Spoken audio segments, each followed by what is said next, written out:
দামেস্কে ইসরায়েলের হামলার মাঝেই সিরিয়ায় একটি অস্থায়ী সংবিধানে সই করেছেন অন্তর্বর্তীকালীন প্রেসিডেন্ট আহমেদ আল শারা। সিরিয়ার ট্রানজিশনাল পর্যায়ে একটি নতুন আইনি কাঠামো স্থাপনের উদ্দেশ্যে অস্থায়ী এই সংবিধানের অনুমোদন করা হয়। বলা হয়েছে এটি সিরিয়ার ভবিষ্যৎ গঠনের প্রত্যয়ে বৈধতা অর্জন করেছে। অস্থায়ী সংবিধান অনুযায়ী রাষ্ট্রের নাম হবে সিরিয়ান আরব রিপাবলিক। এছাড়া প্রেসিডেন্টের ধর্ম হতে হবে ইসলাম, যা ইসলামী ফিকহ আইন প্রণয়নে ভূমিকা রাখবে। এই সংবিধান আগামী 5 বছর পর্যন্ত কার্যকর থাকবে বলে জানিয়েছে আল জাজিরা।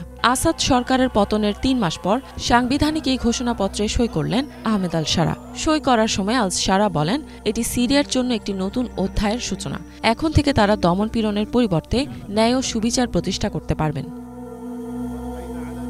সংবিধান খসড়া কমিটির সদস্য আব্দুল হামিদ আল আওয়াক জানান, নতুন সংবিধানে পূর্ববর্তী সংবিধানের কিছু বিষয় অন্তর্ভুক্ত রাখা হয়েছে।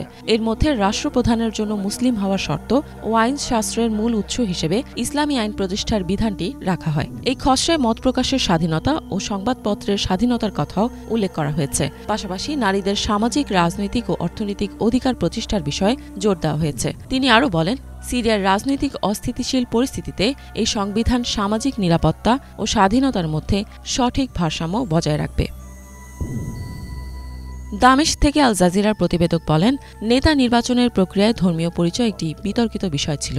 এই বিষয়টি নিয়ে অনেক প্রশ্ন উঠেছিল, এটিকে নিয়ম হিসেবে প্রতিষ্ঠিত হবে কিনা। তবে এখন এটি স্পষ্ট যে রাষ্ট্রপ্রধান হওয়ার জন্য মুসলিমই হতে হবে।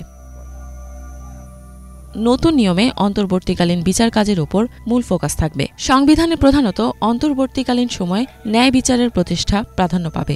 এর প্রধান উদ্দেশ্যই থাকবে বাশার আল আসাদ সরকারের শাসনকালে সংঘটিত অপরাধগুলোর বিচার কাজ সম্পন্ন করা। আল আওয়াক আরও বলেন, অস্থায়ী সংবিধানের আওতায় নির্বাহী ক্ষমতা শুধুমাত্র প্রেসিডেন্টের হাতে থাকবে। আল জাজিরার প্রতিবেদনের তথ্য অনুযায়ী অস্থায়ী সংবিধানে একটি গণপরিষদের কথা বলা হয়েছে। এর 1/3 সদস্য নিযুক্ত করবেন প্রেসিডেন্ট নিজেই। নির্বাচন হওয়ার আগ পর্যন্ত আইন প্রণয়ন ও অন্যান্য দায়িত্ব পালন করবে এই গণপরিষদ। এদিকে নির্বাচন হওয়ার জন্য প্রায় 4 থেকে 5 বছর সময় লাগতে পারে বলে আগেই জানিয়েছেন প্রেসিডেন্ট। এছাড়া গণপরিষদের হাতে প্রেসিডেন্টকেও ক্ষমতাচ্যুত করার অধিকার থাকবে। তাত্ত্বিকভাবে এটি সম্ভব বলে মনে হলেও বাস্তবে এটি কঠিন হতে পারে, যেহেতু গণপরিষদের অধিকাংশ সদস্যই প্রেসিডেন্ট দ্বারা নিয়োগপ্রাপ্ত হয়ে থাকবেন। এদিকে স্থায়ী সংবিধান প্রণয়নের জন্য একটি নতুন কমিটি গঠন করা হবে। তবে এটি সিরিয়ার রাজনৈতিক, ধর্মীয় জাতিগোষ্ঠীগুলোকে অন্তর্ভুক্ত করবে কিনা তা এখনও স্পষ্ট নয়।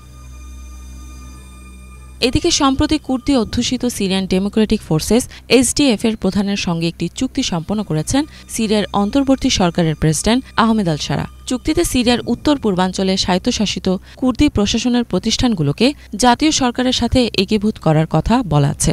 এই বছরের শেষ নাগাদ ওই চুক্তি বাস্তবায়নের উদ্যোগ শুরু হবে বলে প্রত্যাশা করা হচ্ছে। ইফাত জাহান, বাংলাভিশন।